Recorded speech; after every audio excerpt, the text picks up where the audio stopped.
Welcome back to the Bloom and Beyond podcast.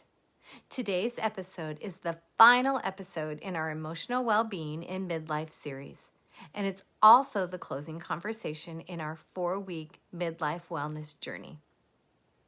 Before we reflect on everything that we've covered over the past month, I want to spend time on what this episode is truly about. Mental health in midlife and how we can support it with compassion and clarity. Midlife mental health deserves more than quick tips or surface level advice. It deserves understanding, normalization, and support that actually fits the reality that women are currently living in. And that's where we're going to start today. But before we dive in, I'm going to share that I'm a certified health and wellness and a menopause coach. I have training in sustainable nutrition and senior fitness. I'm not a medical doctor or a licensed therapist or dietitian, but everything I share here is meant to empower you with information so that you feel confident asking questions and advocating for yourself with your healthcare provider. And before making any changes to your health routine or diet, please talk with your doctor about what's right for you. So first, we need to address why mental health feels so different now. Midlife mental health challenges often surprise women, not because they've never struggled before, but because the experience feels really different. Hormonal changes affect neurotransmitters like serotonin and dopamine, stress tolerance, and emotional regulation.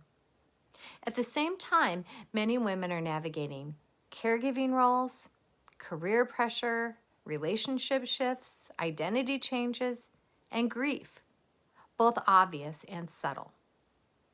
This combination can lead to anxiety that feels unfamiliar, low mood or emotional flatness, irritability or overwhelm, or feeling disconnected from yourself. These experiences are common and they're valid. One of the most damaging beliefs that women carry is, I should be handling this better. Midlife mental health challenges are not a sign of weakness, failure, or lack of gratitude. They're a biological, emotional, and situational response to change. Your nervous system is adapting, your hormones are shifting, and your life circumstances are evolving. Nothing about that makes you broken. Now, what actually supports mental health in midlife then? Mental health support in midlife works best when it's layered and compassionate, not extreme or isolating. Helpful supports can include stabilizing the nervous system through breath, movement, and rest. Reducing chronic stress, not just managing it. Consistent nourishment and sleep, not perfection. Connection and honest conversation, and professional support when needed, without shame. Mental health is not something that you power through, it's something that you care for. It's crucial to be aware of it and when you should seek additional support. So it's important that I say this clearly. If you're experiencing persistent sadness, anxiety, hopelessness, or emotional distress that interferes with your daily life, reaching out for professional support is not a failure. It's actually an act of strength. Mental health care is healthcare, and asking for help is a form of self-respect. As we talk about mental health, something important becomes clear. Nothing we've discussed over the past 4 weeks exists in isolation. Mental health is supported by sleep. Sleep is supported by hormones. Hormones are influenced by nutrition. And nutrition and movement support bone health and emotional resilience. That's why this series was designed the way that it was. And that brings us to the bigger picture. Over the last 4 weeks, we explored midlife wellness as a whole system, not just a set of disconnected problems. First, nutrition in midlife. We talked about nourishment over restriction, protein and blood sugar balance, and eating in a way that supports energy, mood, and metabolism. Second was bone health and osteoporosis.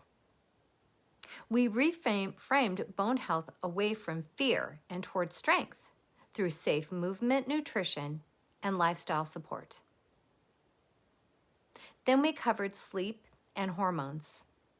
We explained why sleep changes, how cortisol and stress affect nighttime waking, and why gentleness helps more than discipline does.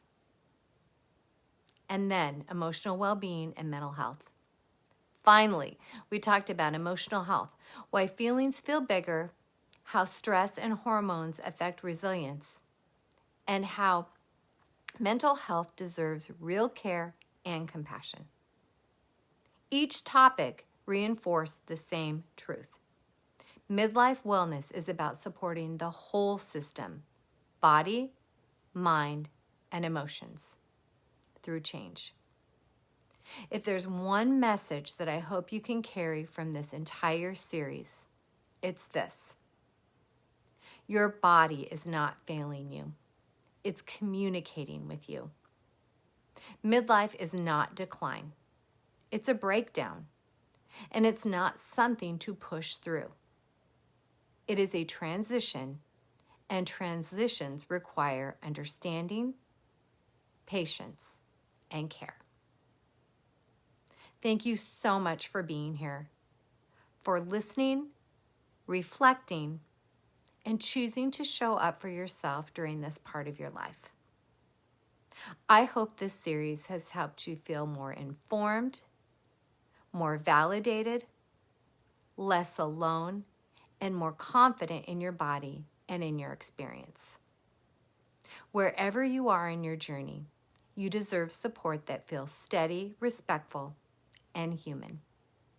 Thank you for listening.